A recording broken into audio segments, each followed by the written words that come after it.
Students, welcome to unboring academy.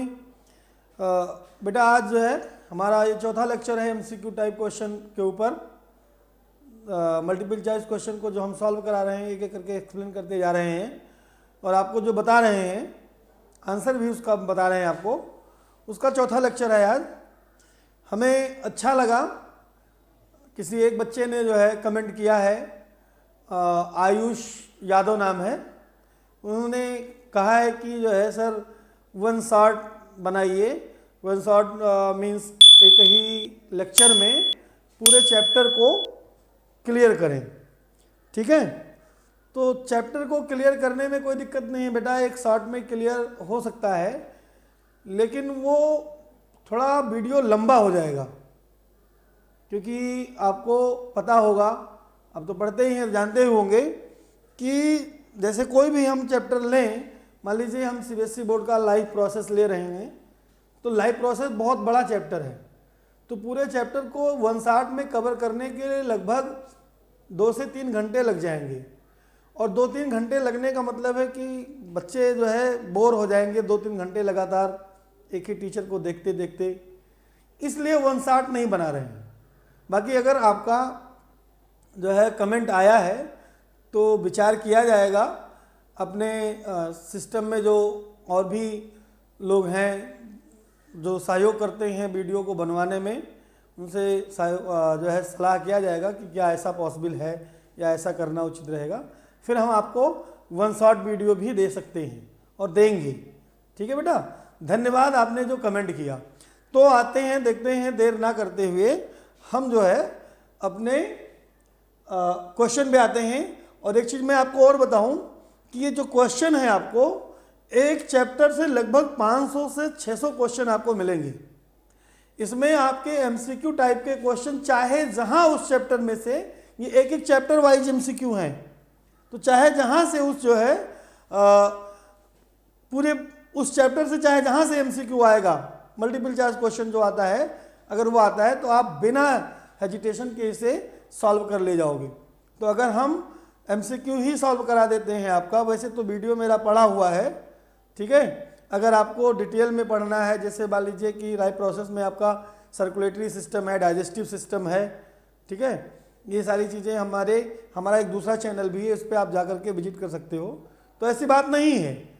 तो मैं कामेश्वर दत्त तिवारी हूँ, तो उस पर जाकर के आप विजिट कर सकते हैं। फिलहाल इस पर भी मैंने सारी चीज़ें पढ़ाई है डिटेल में।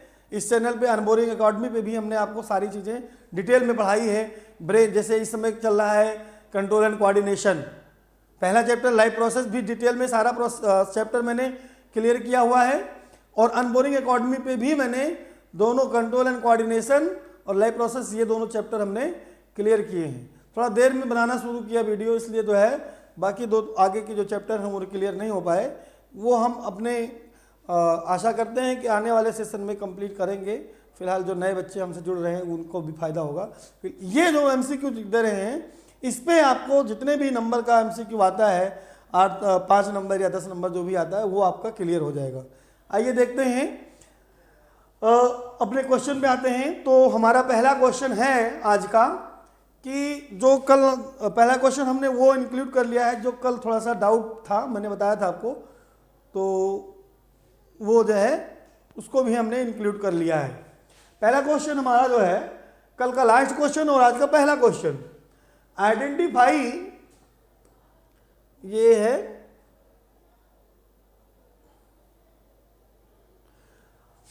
Identify which of the following, इसको पतला कर लेते हैं, which of the following statement about thyroxine is incorrect. कह रहा है थायरॉक्सिन को जो है, which statement about the thyroxine is incorrect, कह रहा है इनकरेक्ट ऑप्शन को हमें चूज करना है। Thyroid glands require iodine to synthesize thyroxine, सही है, ये जो है स्टेटमेंट सही है। Thyroxine is also called thyroid hormone, it is also correct, ये भी सही है। And it regulate protein, carbohydrate and fat metabolism in the body, ये भी सही है। ठीक है, पूछा क्या है कि इनकरेक्ट स्टेटमेंट क्या है, क्या कहा है, इनकरेक्ट स्टेटमेंट क्या है, यानी कि जो हमने ये तीनों सही हैं, ये दो तीनों स्टेटमेंट सही है, इनकरेक्ट स्टेटमेंट क्या है, चौथा number, iron is essential for the synthesis of thyroxine, ये सही नहीं है, ये स्टेटमेंट गलत है कि थायरॉक्सिन के सिंथेसिस के लिए आयरन की जरूरत नहीं होती है, आयोडीन की जरूरत होती है।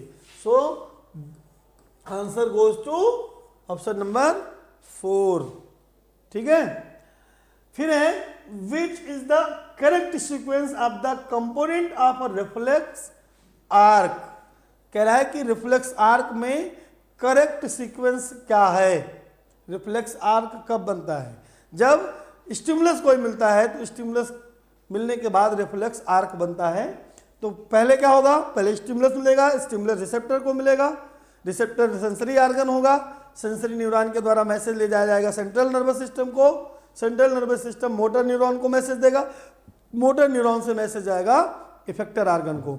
इस तरह से ये स्टेट जो है सीक्वेंस होना चाहिए। देखते हैं है क्या, पहला है receptor, muscles, sensory neuron, motor neuron, spinal cord, गलत। क्यों, क्योंकि यहां तक तो सही है, सेंसरी न्यूरॉन तक सही है, इसको इधर होना चाहिए और इसको इधर होना चाहिए तो सही हो जाता सीक्वेंस, यानी कि ये सीक्वेंस क्या है, ये सीक्वेंस सही नहीं है, ये सीक्वेंस गलत है। फिर है रिसेप्टर, मोटर न्यूरॉन, लो यहीं पर गलत हो गया ये कि रिसेप्टर के बाद में सेंसरी न्यूरॉन होगा, यानी कि ये सीक्वेंस भी गलत, दो सीक्वेंस गलत हो गया। तीसरा देखते हैं रिसेप्टर, स्पाइनल कार्ड, ये भी सीक्वेंस गलत हो गया। क्यों गलत हो गया, क्योंकि रिसेप्टर के बाद सेंसरी न्यूरॉन आना चाहिए, तो ये भी सीक्वेंस गलत हो गया, यानी बचा हमारा क्या, नंबर 4। तो answer goes to option number 4, चौथे ऑप्शन पे हमारा जो है करेक्ट आंसर मिला हमें, क्या, receptor, sensory neuron, spinal cord, यानी कि सीएनएस, यानी कि सीएनएस है ना, सेंट्रल नर्वस सिस्टम में आता है ना स्पाइनल कार्ड ऑफ ब्रेन, फिर मोटर न्यूरॉन और फिर effector organ muscle, effector organ muscles. तो आंसर हमारा चौथा number. Number 3, dwarfism result due to, dwarfism का मतलब है बौनापन, यानी कि बौनापन कब होता है, जब ग्रोथ हार्मोन का सिक्रीशन कम होता है। क्या कब होता है, जब ग्रोथ हार्मोन का सिक्रीशन कम होता है। ग्रोथ हार्मोन कहाँ से सिक्रीट होता है, पिट्यूटरी ग्लैंड से, एंडोक्राइन ग्लैंड से। तो कह रहा है excess secretion of thyroxine, thyroxine से कोई लेना देना ही नहीं है ग्रोथ हार्मोन से, तो ये क्वेश्चन गलत, मतलब ये ऑप्शन गलत। दूसरा less secretion of growth hormone, जी अभी मैंने कहा कि ग्रोथ हार्मोन का सिक्रीशन जब कम होता है तो क्या होता है, डॉर्फिज्म होता है। अच्छा, आपके दिमाग में एक बात आ रही होगी, अगर ग्रोथ हार्मोन का सिक्रीशन ज्यादा हो तो क्या होगा, तो होगा क्या बोलते, जियांटिज्म, क्या होगा, जियांटिज्म, जियांटिज्म, जियांटिज्म होगा। जियांटिज्म, जियांट का मतलब होता है दैत्याकार, बहुत लंबा शरीर हो जाएगा, शरीर के अकॉर्डिंग उसका ग्रोथ नहीं होगा, ठीक है, तो उसको जियांटिज्म बोलते हैं। Less secretion of adrenaline, adrenaline का भी ग्रोथ से कोई मतलब नहीं है। Excess secretion of growth hormone, यानी ज्यादा सिक्रीशन हो जाएगा ग्रोथ हार्मोन का तो वो क्या हो जाएगा, वो हमारा जियांटिज्म रोग काज करेगा, तो ये भी नहीं होगा। आंसर हमारा क्या है, less secretion of growth hormone, यानी कि पहला, तीसरा और चौथा रॉन्ग ऑप्शन है और करेक्ट ऑप्शन है सेकंड नंबर, ठीक है, करेक्ट ऑप्शन है सेकंड नंबर, ठीक है बेटा। आते हैं नंबर 4 देखते हैं।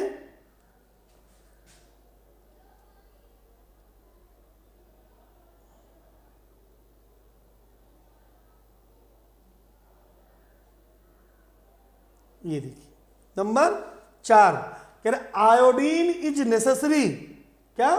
Iodine is necessary for the synthesis of which of the following hormone.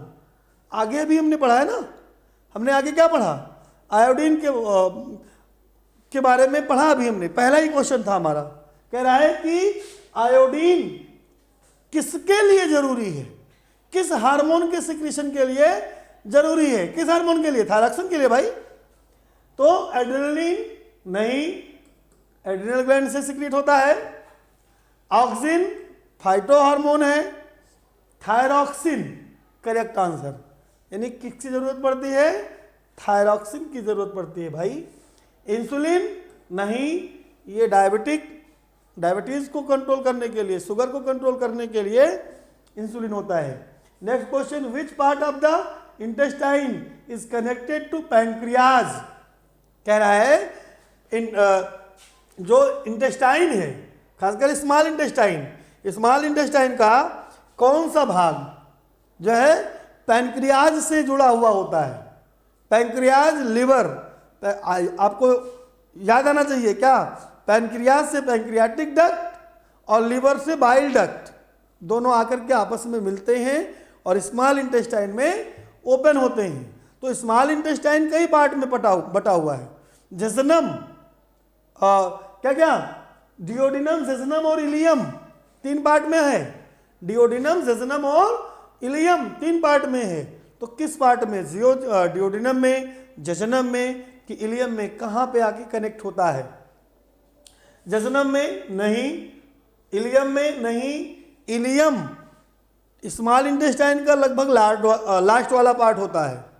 जेजनम बीच वाला पार्ट होता है। ऊपर क्या होता है? डिओडिनम। डिओडिनम से स्टार्ट होता है small intestine. Duodenum, jejunum, then ileum. तो और हमारा जो कॉमन डक्ट है वो आकर स्मॉल इंटेस्टाइन में डिओडिनम से जुड़ता है। Answer goes to number 3। Number 6 है reflex actions are mediated through.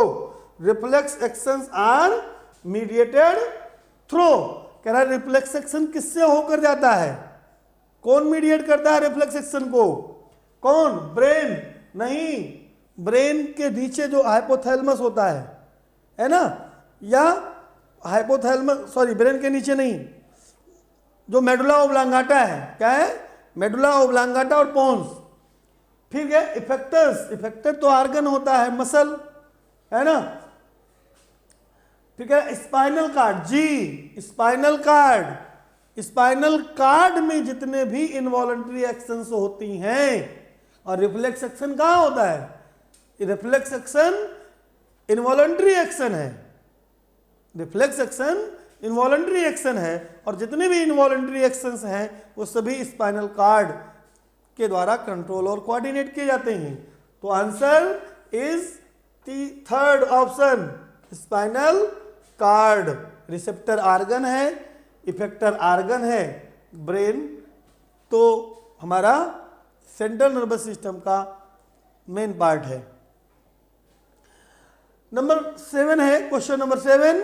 Question number 7 में देखते हैं क्या है।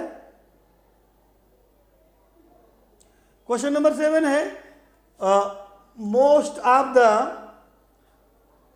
Of the plant hormone promote plant growth. A plant hormone which inhibits growth. वैसे प्लांट से मैंने आपको बताया होगा कि प्लांट से 2 तरह के हार्मोन सिक्रीट होते हैं। एक growth promoter hormone, phyto hormone 2 तरह का होता है, एक ग्रोथ प्रमोटर हार्मोन और एक growth inhibitor hormone. Auxin, cytokinin, gibberellin, ठीक है, ये तीनों ग्रोथ प्रमोटर हार्मोन है। ठीक है, बाकी इसमें जो एब्सिसिक एसिड है, एब्सिसिक एसिड ये ग्रोथ इनहिबिटर हार्मोन है। ठीक है, one of the following plant hormone is responsible for the phenomena of phototropism in plant. This is, कह रहा है कि प्लांट, एक कोई प्लांट हार्मोन है जो किसके लिए? फोटोट्रॉपिज्म के लिए रिस्पॉन्सिबल होता है। वो क्या है? जिब्रेलिन नहीं, एल्ट्रोक्सिन नहीं, साइटोकाइनिन नहीं, फिर होगा क्या? ऑक्सिन। क्या होगा? ऑक्सिन, ऑक्सिन जो फाइटो हार्मोन है वो किसके लिए, फोटोट्रॉपिक के लिए जिम्मेदार होता है। ठीक है बेटा, आज के लिए इतना ही, तब तक के लिए धन्यवाद, नमस्कार।